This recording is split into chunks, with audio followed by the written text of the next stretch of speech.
નમસ્કાર વિદ્યાર્થી મિત્રો, રીપી લર્નિંગ હબમાં હું ભરત તરસરી આપનું સ્વાગત કરું છું. તો મિત્રો, આજના વિડીયો લેક્ચરમાં ન્યુક્લિયસની બંધન ઉર્જા એમના આધારિત આપણે એમસીક્યુ જોઈશું. જો પ્રકાશના વેગનું મૂલ્ય હાલ કરતાં 2/3 જેટલું થાય તો પરમાણુ વિખંડનની પ્રક્રિયા મુક્ત થતી ઉર્જા ખાલી જગ્યા ગુણાંકમાં ઘટે છે. મિત્રો, તો ઉર્જા વચ્ચેનું સૂત્ર શું છે? ઉર્જા માટેનું E બરાબર mc². તો અહીંયા પ્રકાશના વેગ સાથે આપણે સાંકળવું છે. E ચલે છે c², એટલે E' ચલે છે c'². તો E'/A is equal to c'/c². પ્રકાશનો નવો વેગ કેટલો છે મિત્રો? c' બરાબર 2/3c /c². તો 2 નો વર્ગ 4, 3 નો વર્ગ 9, E' બરાબર 4/9e.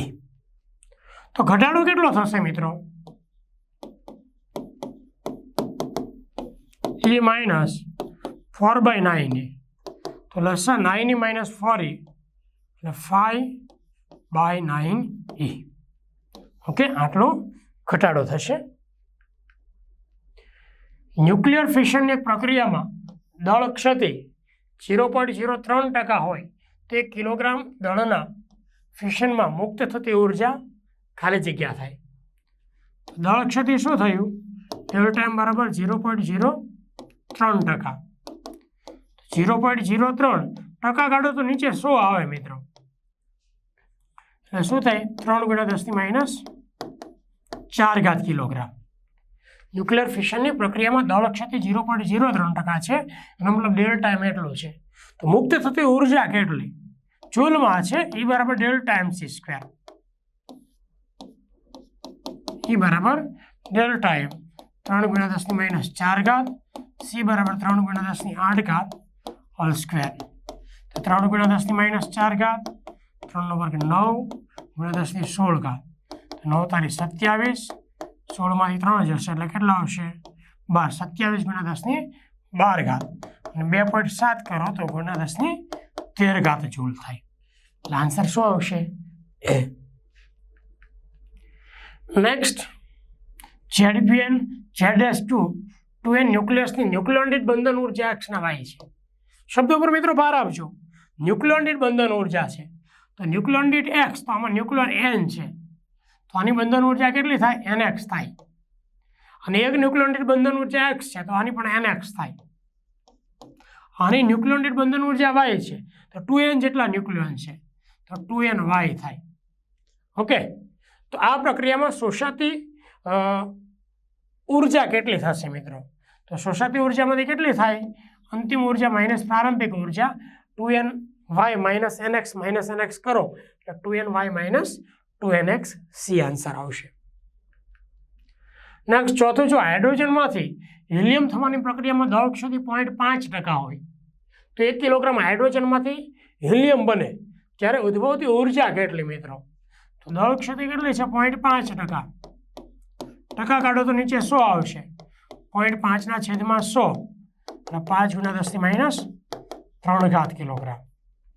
ઓકે, તો KWH આપણે જોઈએ છે કે ઉર્જા E બરાબર ડેલ્ટા mc², ડેલ્ટા 5 × 10⁻³ 3 × 10⁸ વર્ગ. પણ આ ઉર્જા છે ને મિત્રો જૂલમાં આવશે. હવે KWH માં આપણે જોઈતી હોય કિલોવોટ અવરમાં તો આટલા વડે ભાગાકાર કરવો પડે. એટલે 5 × 10⁻³, 3 નો વર્ગ 9, 10⁻16 આ જૂલ આવ્યું. છેદમાં આટલા વડે ભાગાકાર કરો 36 × 10⁵ એટલે કિલોવોટ અવરમાં આવશે. આપણે ભાગ મિત્રો ચલાવીએ તો અહીંયા 9 × 36, 5/4 એટલે 1.25 થાય. અને આમનો ઘાત કરીએ તો 5 - 8, 16માંથી 8 જશે 10⁸ KWH આવશે. 1.25 × 10⁸ KWH એટલે સી જવાબ આવશે. ન્યુક્લિયસના ન્યુક્લિયોન દીઠ દ્રવ્યમાન ક્ષતિ વધુ હોય તો તેમાંથી ન્યુક્લિયોને મુક્ત કરવા ખાલી જગ્યા ઉર્જા આપવી પડે. તો સ્વાભાવિક છે મિત્રો બંધન ઉર્જા જેટલી ઉર્જા આપવી પડે છે. નેક્સ્ટ, 1 કિલોગ્રામ દ્રવ્યની સમતુલ્ય ઉર્જા કેટલી? બરાબર, આટલું મોટું મૂલ્ય છે એટલે જૂલમાં, ટૂંકમાં જૂલ આપેલું જ છે. E બરાબર delta M C square, delta M 1 kilogram લ્યો, સી 3 × 10⁸, એમનો વર્ગ 3 નો વર્ગ 9, 8 એટલે 16 જૂલ. આપણો કયો જવાબ આવશે? એ. નેક્સ્ટ, ઓક્સિજન આયન 17 સંસ્થાનું સમસ્થાનિકનું દળ MO, પ્રોટોનનું અને ન્યુટ્રોનનું દળ MP અને MN હોય તો સમસ્થાનિકની બંધન ઉર્જા કેટલી? તો મિત્રો આના માટે ડેલ્ટા એમ શું થશે મિત્રો? તો ડેલ્ટા એમ એ ન્યુક્લિયસનું જે દળ છે, બરાબર, એમાંથી જે મુક્ત અવસ્થાનું દળ તમે બાદ કરો. આ તો મુક્ત અવસ્થામાં એની અંદર પ્રોટોન કેટલા છે? તો કે 8, બરાબર છે, 8 MP. ન્યુટ્રોન કેટલું છે? તો કે 8 MN છે. સોરી, 17 માંથી 8 જશે એટલે કેટલા છે? 9 છે, 9 MN. બરાબર, આ ડેલ્ટા એમ એટલે આ જે દળ છે, બરાબર, એ પહેલા દળમાંથી બાદ કરવાનું. કયા દળમાંથી? કુલ દળ જે આવે છે ને એમાંથી આ દળ બાદ કરવાનું. ન્યુક્લિયસનું દળ જે છે એમો, એમાંથી આ તમે બાદ કરો એટલે કેટલા રહે? આ દ્રવ્યમાન ક્ષતિ થઈ. દ્રવ્યમાન ક્ષતિ ડેલ્ટા એમ અને C² વડે ગુણાકાર કરો એટલે બંધન ઉર્જા મળશે. આપણો બી જવાબ આવે. પછી પ્લસ માઇનસ આગળ પાછળ વર્ગ છે એટલે ચાલે. કદાચ આ જવાબ આગળ હોય એમાં પાછળ હોય તો પણ ચાલે. નેક્સ્ટ, 8મું છે જો પ્રોટોનનું દળ MP, ન્યુટ્રોનનું દળ MN, નિયોન ન્યુક્લિયસનું દળ M1 અને સી ન્યુક્લિયસનું દળ M2 વડે દર્શાવીએ તો નીચેનામાંથી કયું વિધાન સત્ય છે? તો નિયોન માટે M1 છે, તો M1 છે એ આ બેના દળના સરવાળા કરતાં ઓછું જ હોય. 10 પ્રોટોન તો શું આવશે? 10 MP વત્તા 10 ન્યુટ્રોન. 10 કોમન કાઢી નાખો એટલે M1 આવી ગયું. M1 is less than 10 MP plus MN એટલે સીધો જવાબ મળી ગયો. નહીતર પછી આનું પણ આપણે કરવું પડે. ઓકે, ચાલો. M2 શું છે મિત્રો? તો M2 દળ એ આ છે 20 40 એટલે 20 MP વત્તા 20 MN, 20 common MP plus 20 MN. હવે જો ઇક્વલ ટુ છે અને M2 is less than 20 MN M1 થાય, આવું કોઈ આન્સર નથી. આ ગ્રેટર ધેન વાળો છે, આ ઇક્વલ ટુ વાળો છે એટલે આપણે જે પહેલો આન્સર છે ને એ આવશે ડી. ઓકે, ના ખાલી જગ્યા માટે ન્યુક્લિયોટાઇડ બંધન ઉર્જા મહત્તમ છે. તો લોખંડ છે ને, લોખંડ આયર્ન એ સૌથી સ્થાયી તત્વ છે. એના માટે ન્યુક્લિયોટાઇડ બંધન ઉર્જા 8.8 મિલિયન ઇલેક્ટ્રોન વોલ્ટ પ્રતિ ન્યુક્લિયોન છે, સૌથી વધુ. એટલે બી આવશે. એ છે ને મિત્રો, ન્યુક્લિયોટાઇડ બંધન ઉર્જા વિરુદ્ધ પરમાણુ દળાંકના આલેખ ઉપરથી આપણને ખ્યાલ આવે છે, જે થિયરિકલ કોન્સેપ્ટમાં આપણે જોયું છે. નેક્સ્ટ, તાપ ન્યુક્લિયર પ્રક્રિયામાં 1 ગ્રામ હાઇડ્રોજન 0.993 ગ્રામ હિલિયમમાં રૂપાંતરણ થાય તો છૂટી પડતી ઉર્જા કેટલી? દળમાં ઘટાડો કેટલો થયો? 1 ગ્રામમાંથી 0.993 બાદ કરો મિત્રો તો 0.007 થયું ગ્રામ. તો કેટલા થશે? આ તો 10⁻³ છે અને આ -3 એટલે 7 × 10⁻6 કિલોગ્રામ થયું ડેલ્ટા એમ.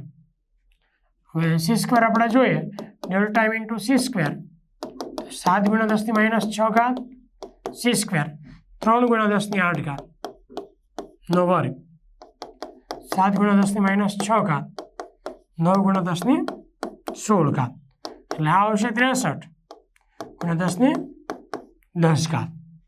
ઓકે, જૂલ એટલે બી જવાબ આવશે. જો M, MN અને MP એ એક્સ જેડ ન્યુક્લિયસ માટે ન્યુટ્રોન પ્રોટોન ના દ્રવ્યમાન હોય, બરાબર, તો એમની વચ્ચેનો સંબંધ શું છે? એમ એટલે આ ન્યુક્લિયસનું દ્રવ્યમાન જે હંમેશા ઓછું હોય છે, greater than ZMP plus NMN. Okay, પણ આવું નથી. હવે આપણે N શું થશે મિત્રો? તો કે Z plus N is equal to A થશે. એટલે એનની કિંમત શું આવે? A minus Z. અહીં આપણે A માઇનસ Z લખી શકાય.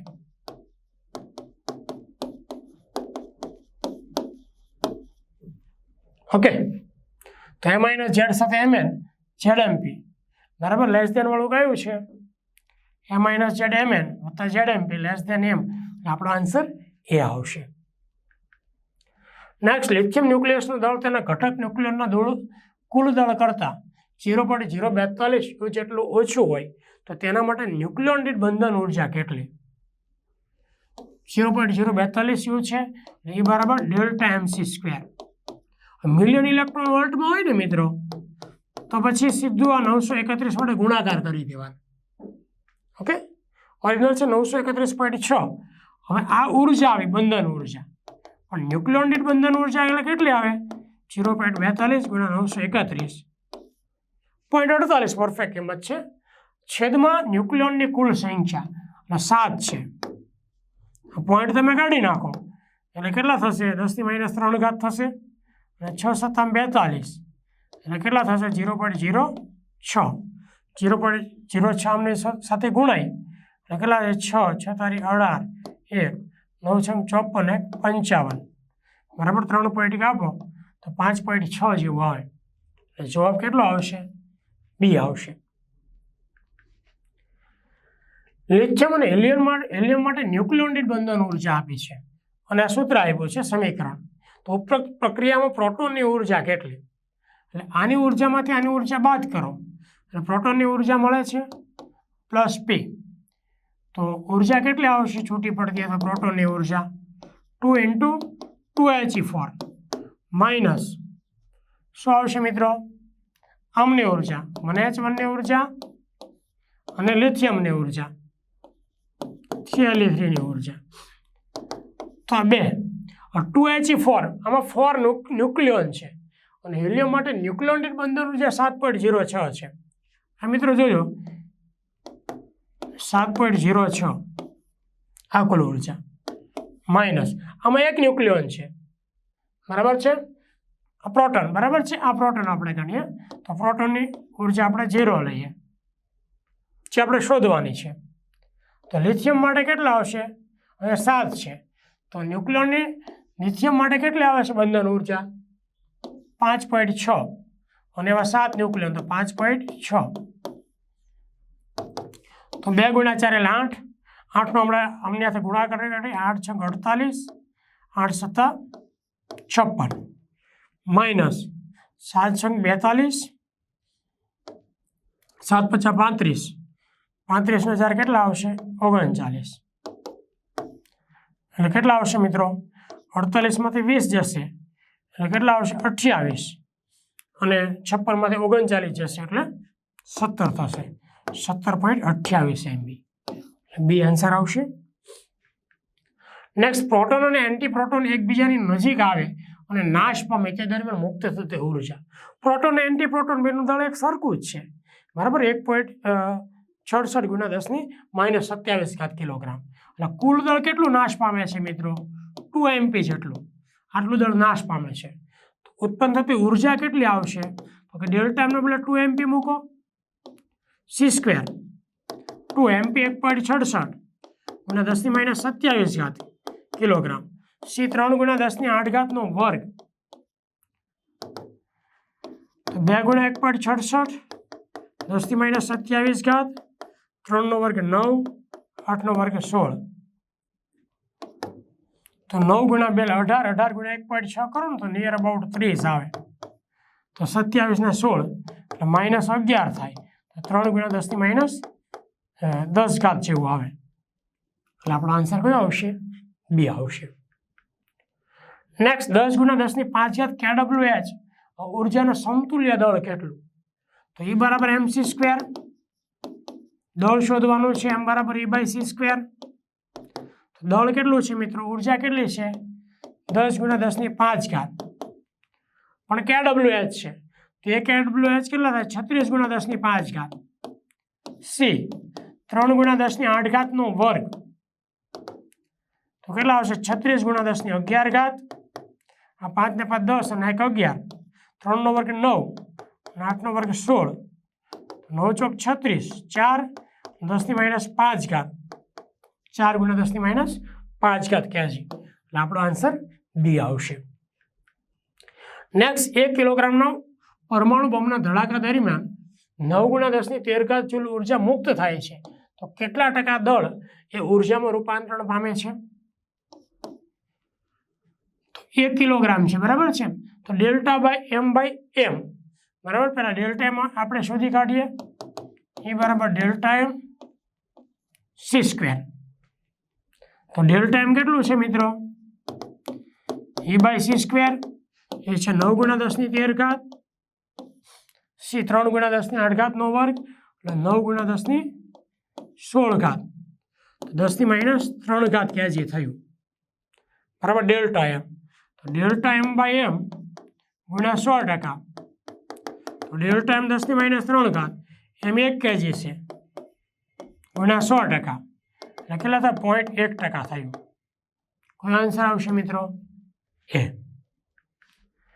નેક્સ્ટ, જ્યારે Au-92-235 ન્યુક્લિયર વિખંડન પામે છે ત્યારે તેના મૂળ દળનું 0.1% દળ અને ઉર્જામાં રૂપાંતરણ પામે છે, તો વિખંડનની પ્રક્રિયામાં કેટલી ઉર્જા છૂટી પડે છે?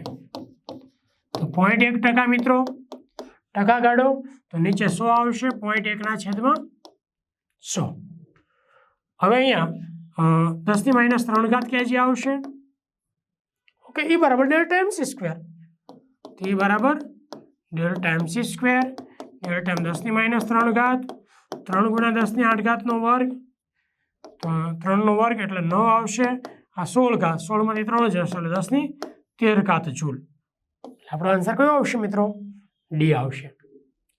નેક્સ્ટ, ન્યુક્લિયર વિખંડન શક્ય છે આ પ્રક્રિયામાં, કારણ કે તેમની ન્યુક્લિયોટાઇડ બંધન ઉર્જા બરાબર શું થાય છે? મોટા પરમાણુ દળાંક માટે પરમાણુ દળાંક સાથે વધે છે. પરમાણુ દળાંક સાથે વધે નહીં, પણ આ આલેખ નીચે થાય છે, તમે જુઓ. એટલે મોટા પરમાણુ દળાંક માટે પરમાણુ દળાંક સાથે ઘટે છે. એટલે બી, ન્યુક્લિયોટાઇડ બંધન ઉર્જા વિરુદ્ધ પરમાણુ દળાંકનો આલેખ શું દર્શાવે છે? કે જેમ જેમ ઉપર જતા પછી પરમાણુ દળાંક પરમાણુ દળાંક વધતો જાય ને, તો ન્યુક્લિયોટાઇડ બંધન ઉર્જા ઘટે છે, તો આપમેળે વિખંડન શક્ય છે. ખ્યાલ આવ્યો? એટલે આપણો આન્સર આવશે બી. પરમાણુ ન્યુક્લિયસમાં એક ન્યુક્લિયોનની સરેરાશ બંધન ઉર્જા એટલે ખાલી જગ્યા છે, બરાબર. તો આ પણ ન્યુક્લિયોટાઇડ બંધન ઉર્જા વિરુદ્ધ પરમાણુ દળાંકનો આલેખ દર્શાવે છે. સરેરાશ રીતે મોટા માટે 8 આજુબાજુ હોય છે, એટલે આન્સર એ આવશે. તો મિત્રો, આ આપણે બંધન ઉર્જા આધારિત MCQ હતા. આમાંથી પણ મિત્રો પૂછાઈ ચૂક્યા છે અને પૂછાય તેવા MCQ છે. મતલબ આગળના બધા ચેપ્ટરો કરતાં આ ચેપ્ટરમાં 2 ટોપિકમાં સહેલા MCQ મિત્રો છે, તો ખૂબ કાળજીથી મિત્રો કરવા. Thank you.